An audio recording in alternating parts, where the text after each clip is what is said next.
섣달 금음날의 추억 고두석. 설날이 되니 문득 잊을 수 없는 우리의 전통 풍속이 떠오른다. 바로 까치설날이라는 우리의 세시 풍속이다. 까치설날이란 섣달 금음날을 가리키며 작은 설날이라고도 하고 복된 날이라고도 한다. 제석, 제야, 제일, 세제, 세진 모두 섣달 금음을 뜻하는 말이다. 선조들은 섣달 금음날 밤에 잠을 자지 않고 지나가는 한 해를 지켰는데 이 풍습을 수세라고 한다. 한 해를 무사히 마무리하고 새로운 해를 지킨다는 뜻으로 마루에서부터 방과 부엌 모두 등잔을 켜놓고 심지어는 외양간이나 변소까지 환하게 켜두고서 새벽 달기 울 때까지 자지 않았다. 잠을 자면 눈썹이 하얗게 샌다는 속신으로 잠이 든 사람의 눈썹에 흰 가루를 묻히는 장난을 치기도 했다. 섣달이 되면서부터 할머니와 어머니는 걸음이 바빠진다. 각종 제기와 잔이며 잔대까지 꺼내서 깨끗이 닦고 차례상 준비를 했는데 녹그릇인 밥그릇, 국그릇, 수저를 닦는데 기와장가루를 내어 지폐에 묻혀 손을 호호 불며 반들반들 윤이 나게 닦았다. 또 방앗간에서 쌀과 찹쌀을 찌어왔어 마당가에 놓인 절구통에 넣고 떡매로 쳐서 가래떡을 만들어 떡국을 쏘았는데 이때 갓 뽑은 가래떡을 조청에 찍어 먹으면 정말 맛이 있었다. 찹쌀은 떡매로 찰지게 쳐서 콩고물을 입혀 인절미를 만들었는데 몰랑몰랑하고 찰진 맛이 입안에 가득했다. 찹쌀은 또 술을 빚기 위해 누룩을 섞어 항아리에 담가 사랑방 운목에 자리를 만들어 놓는다. 보글보글 술이 익어가는 소리를 들으며 긴 겨울밤을 보낸다.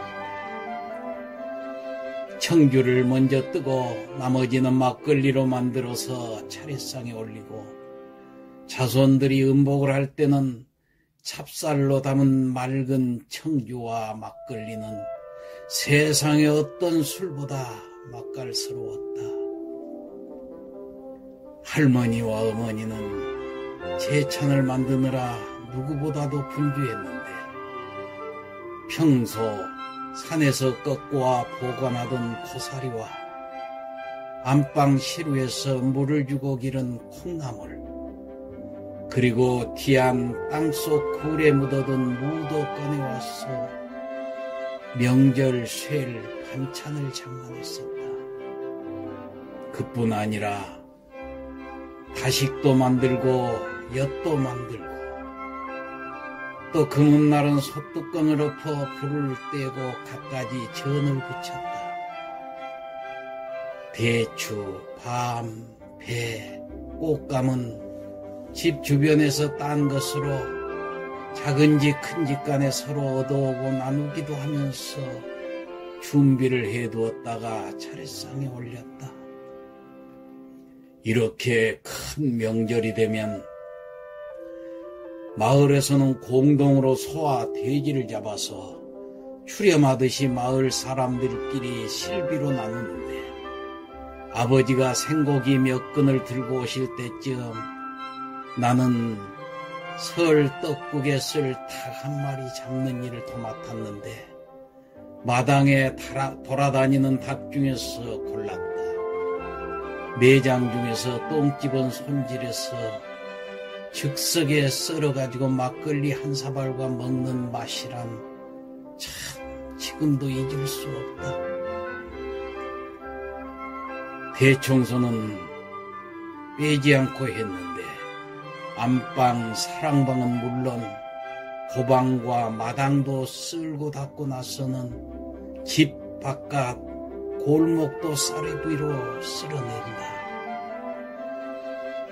냉장고도 없고 난방시설도 없던 때라 구들방에 군부를 지피고자 흩어진 잡동사니와 낙엽을 쇠죽 속 부엌 아궁이에다 집어넣어 태우면은 한 해의 나쁜 기운도 연기 속에 다 날려보내는 것 같았다.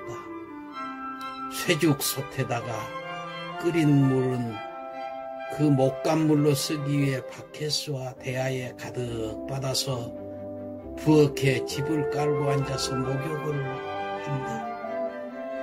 1년 내에 낀 때를 벗기며 한 해를 씻어내는 개운한 맛으로 새해 맞을 준비를 했던 것이다. 설날을 맞이하는 정겨운 시골 고향집 이야기는 끝이 없다. 그 많은 일을 감당했던 어머니를 생각하면 지금도 섣달 큰 날만 되면 가슴이 찡하게 아리면서 그리워진다.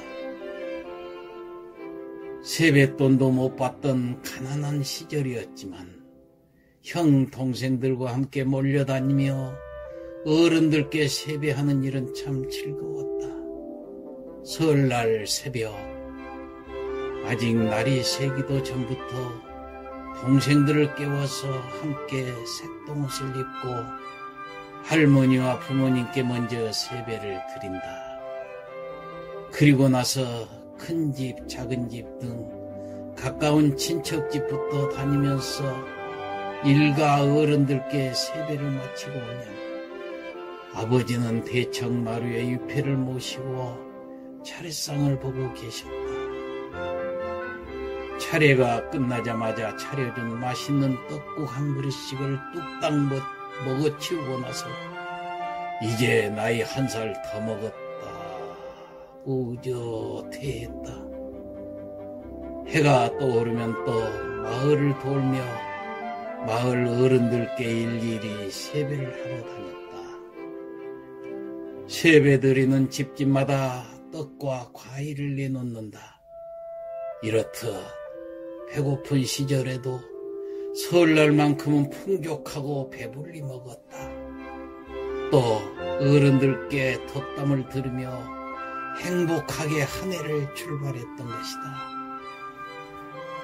마을 어른들은 풍악을 울려 복을 비는 민속 행사인 매기굿을 치면서 가가호호 돌았다. 매기는 귀신을 때려 쫓는다는 뜻의 방매기라고도 했는데 이때 우리 어린 꼬마들은 매국꾼들 뒤를 따라 동네방네 돌아다녔다.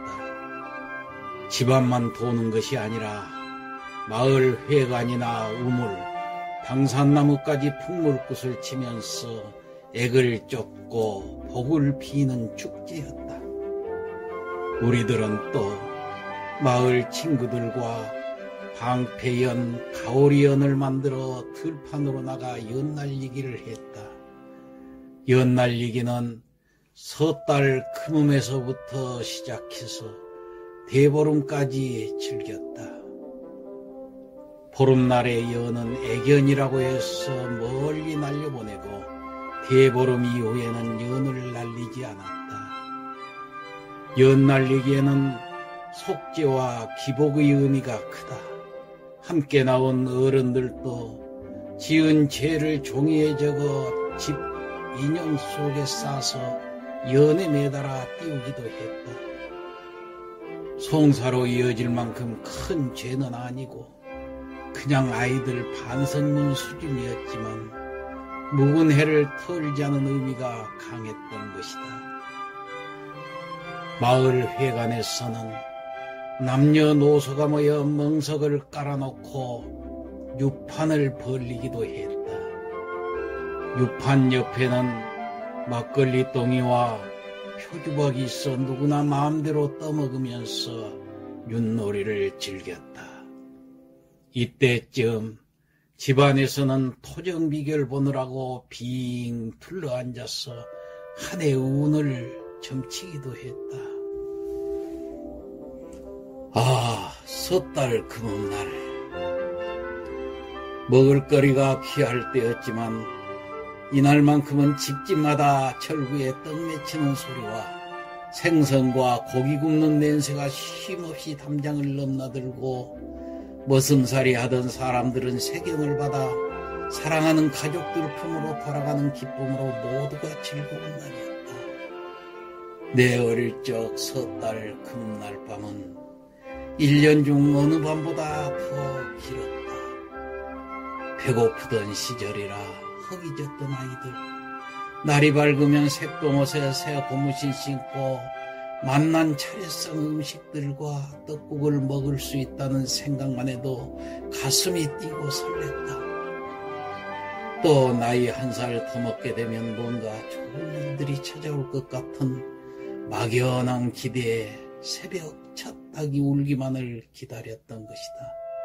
그러다가 나도 모르게 깜빡 잠이 들곤 했다. 함께 머물고 싶은 시간, 가난한 만큼 때가 묻지 않은 그 시절, 그 긴 밤이 다시는 돌아올 수 없다는 생각을 하면 허전해 온다. 세월을 가리켜 청산유수라 하더니 참으로 세월은 빠르다. 엊그제 같은 그 시절이 눈에 선한데 할머니와 어머니 그리고 아버지와 형님 이미 내 곁에서 다 떠나가시고 나도 벌써 80줄에 들어섰으니 인생 무상을 실감하게 된다. 새해를 맞으면 마음이 설레고 희망과 용기가 솟아나야 할 텐데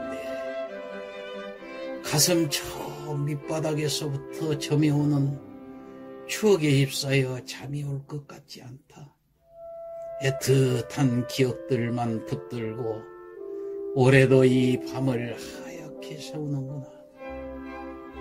한편 생각해보면 까치설날은 1년 동안의 빚을 깨끗하게 씻는 날이기도 한다.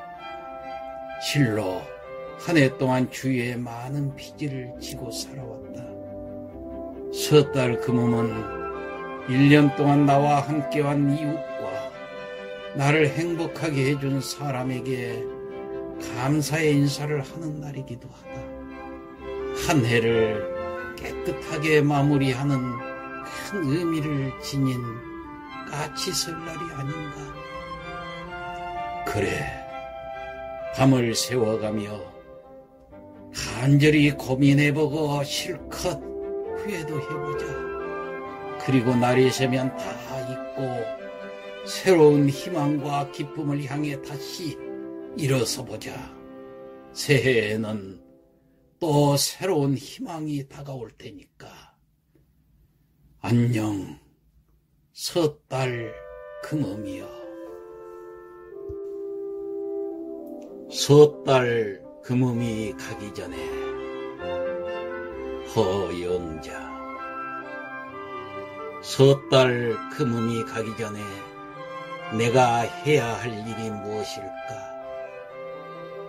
묵은 편지에 답장을 쓰고 빚진 이자까지 갚음을 해야 하리. 아무리 돌아봐도 나 운명의 굴레를 벗어나진 못하였으니 이른 아침 마당을 쓸듯이 아픈 쌀이비 자국을 남겨야 하리. 주름이 잡히는 세월의 이마 그 늙은 슬픔 위에 간호사의 소복 같은 흰 눈은 내려라. 섣달 금음이 가기 전에